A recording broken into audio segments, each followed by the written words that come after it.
Hello दोस्तों, आज की स्टोरी ज़रा अलग है। आज की कहानी उन स्टोरीज जैसी बिल्कुल भी नहीं है जो कि हम रोज़ सुनते हैं। ये कोई नॉर्मल जिन या घोस्ट एक्सपीरियंस नहीं है। इसमें कई सारे विटनेसेस थे, इसमें पुलिस इन्वॉल्व हुई थी और एक इंसान की ज़िंदगी हमेशा के लिए तबाह हो गई थी। आज भी शाम के 6 बजने से पहले वो अपने सारे घर के खिड़कियाँ और दरवाजे लॉक कर देती है, क्योंकि उसको लगता है वो लोग फिर से वापस लौट सकते हैं। अगर आप ये स्टोरी रात को देख रहे हो तो मैं सीरियसली कह रहा हूँ, ये कोई कमज़ोर दिल वालों के वश से नहीं है। तो चलिए शुरू करते हैं।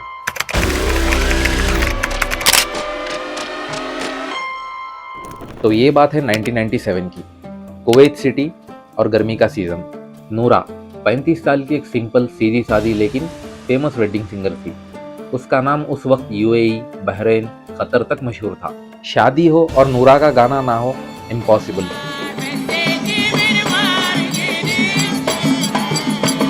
उस दिन रात के 11 बज रहे थे। नूरा शॉपिंग से अपने घर वापस आई और जैसे ही वो मेन डोर खोलती, उसका लैंडलाइन जोर से बज रहा था, जैसे कि वो टेबल से गिरने ही वाला हो।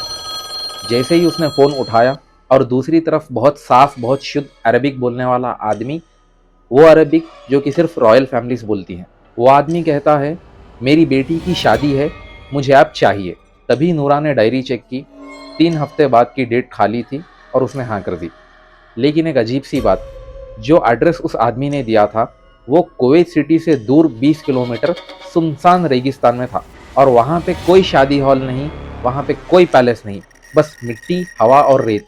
नूरा कुवैत सिटी को बहुत अच्छे से जानती थी। नूरा ने पूछा, वहाँ शादी? वहाँ तो कोई आता जाता नहीं है। लेकिन उस आदमी ने इतना ज़्यादा पैसा ऑफर किया था, 2-3 गुना फीस प्लस एडवांस।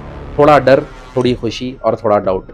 अगले ही दिन एक एनवलप आया, बिना कोई रिटर्न एड्रेस के, बिना कोई सेंडर के नाम से, और एग्जैक्ट एडवांस पैसे उतने ही थे जितने फ़ोन पर बताया गया था। और उसी दिन से नूरा को लगा कि ये काम करना ही पड़ेगा। शादी का दिन आ गया। नूरा और उसके 5 बैंड मेंबर्स, 2 गाड़ियाँ, सब मिलकर रेगिस्तान की तरफ निकल पड़े।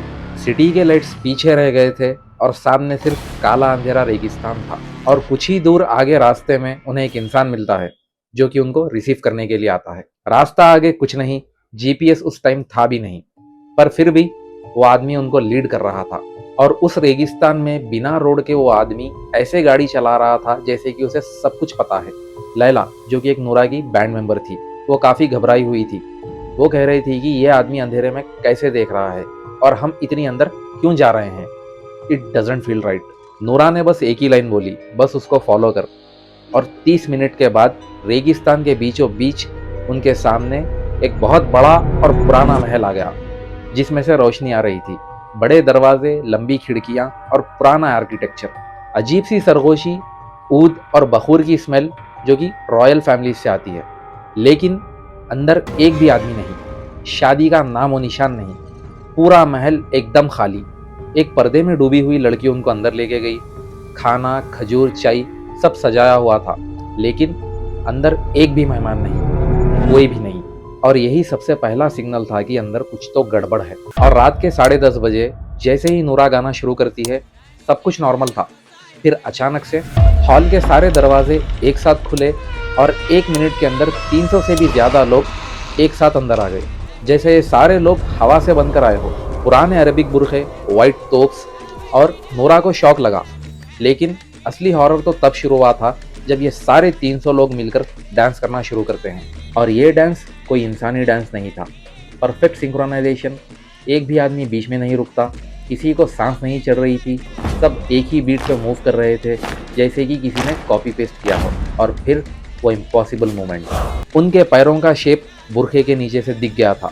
और उनके पैर कोई इंसानी पैर नहीं थे, ये पैर जैसे लग रहे थे कोई भेड़ बकरी के थे। नूरा की आंखों में आंसू आ गए थे और उसकी आवाज़ टूट रही थी, पर वो गाना रोक नहीं सकती थी, क्योंकि अगर वो रुकती तो ये लोग रुक जाते और नूरा को ये नहीं चाहिए था। और तकरीबन रात के 1-2 बजे तक सब कुछ वैसा ही चलता रहा और नूरा अंधेरे में गाती रही, अपनी जान घुटते हुए। और रात के एग्जैक्टली 3 बजे, जहां दुनिया का हवा माहौल बदल जाता है, और 3 बजे बिना वार्निंग पूरे महल की लाइट्स बंद हो गई और सारी जगह एकदम से अंधेरी हो गई। म्यूजिक बंद, आवाज़ बंद और हवा तक रुक गई थी। और 5 मिनट तक एकदम सन्नाटा हो चुका था। नूरा का दिल एकदम तेजी से धड़क रहा था, जैसे कि वो बाहर ही निकल जाए। और फिर एकदम से लाइट्स ऑन, और जहाँ 300 लोग थे वहाँ एक भी नहीं। खाली महल, खाली हॉल, जैसे कुछ था ही नहीं। और टेम्परेचर एकदम से माइनस हो गया, और उनके जिस्म पे जो पसीना था वो जमने लगा। नूरा ने बस एक सेंटेंस बोला, याल्ला याल्ला रन। और सामने जो हॉल था वो हॉल नहीं बल्कि एक मेज बन चुका था। कमरे के अंदर कमरा, और दरवाजे के पीछे एक और दरवाजा। रास्ते का कोई सेंस ही नहीं। चिल्लाहट और हवा इतनी तेजी से चल रही थी कि दरवाजे अपने आप ही खुल रहे थे और बंद हो रहे थे। और नूरा को लगा कि हमें अब जिंदा नहीं छोड़ने वाले हैं। और नूरा नंगे पैर भागना शुरू करती है। उसके जूते और सारे का सारा इंस्ट्रूमेंटल सामान पीछे रह गया था, और वो अपनी टीम को लेकर दरवाजे ढकलती हुई भाग रही थी। और फाइनली उन्हें एक रास्ता मिला जिससे वो बाहर निकल गए। और जब वो लोग बाहर निकले उनकी गाड़ियाँ वहीं खड़ी थी। और जैसे तैसे वो लोग अपनी गाड़ी में बैठे। वो लोग इतने डर चुके थे कि वो लोग अपनी गाड़ी की हेडलाइट्स तक ऑन नहीं किए, और अंधेरे में एक ही डायरेक्शन में अपनी गाड़ी भगा रहे थे। और अंधेरे रेगिस्तान में बिना हेडलाइट्स के सिर्फ उम्मीद के सहारे वो भागते रहे, जब तक कि वो सिटी लाइट्स तक ना पहुंच जाए। अगले ही दिन सुबह नूरा सीधा पुलिस स्टेशन गई, और उन्होंने एड्रेस नोट किया, और नूरा उन्हें वापस वहां लेके गई। और पुलिस वालों ने टायर मार्क्स फॉलो किए। जहां एक महल था, जहां शादी हुई, जहां 300 लोग थे, वहां अब कुछ नहीं, खाली रेगिस्तान, फ्लैट जमीन, और एक ईंट तक नहीं। पुलिस वालों ने कह दिया था कि तुम झूठ बोल रही हो। लेकिन नूरा जानती थी जो कुछ भी उसने देखा वो झूठ नहीं था। उसने लाइब्रेरी में जाके रिसर्च की, और उसे एक पुरानी फाइल मिली। 1987 में एग्जैक्ट उसी लोकेशन पर एक पैलेस हुआ करता था, और 1987 में ही वो डेमोलिश हो गया था। 10 साल बाद वो महल फिर से दिख गया, लेकिन सिर्फ उस रात के लिए। और इस एक रात ने नूरा की जिंदगी तोड़ दी। और उसने सिंगिंग छोड़ दी, वो काफ़ी रिलीजियस हो गई थी, और अननोन नंबर से कॉल्स उठाना छोड़ दिया, रोड पर आना जाना बंद कर दिया, और 6 बजने से पहले ही अपने घर के सारे खिड़की और दरवाजे बंद कर लेती थी।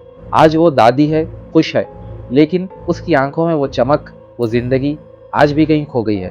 और उसकी आंखों में अब सिर्फ डर रह गया है, क्योंकि कुछ एक्सपीरियंसेस इंसान को जिंदा रहते हुए भी अंदर से मार देते हैं। और आप बताओ, अगर आपके साथ ऐसा होता और आप होते तो क्या करते? और आपने क्या जिन वेडिंग्स के बारे में पहले कभी सुना है? अगर सुना है तो कमेंट सेक्शन में ज़रूर बताइए। और मिलते हैं अगले हॉरर एपिसोड में। तब तक के लिए स्टे सेफ। और वीडियो पसंद आई तो वीडियो को लाइक और चैनल को सब्सक्राइब करना मत भूलिए।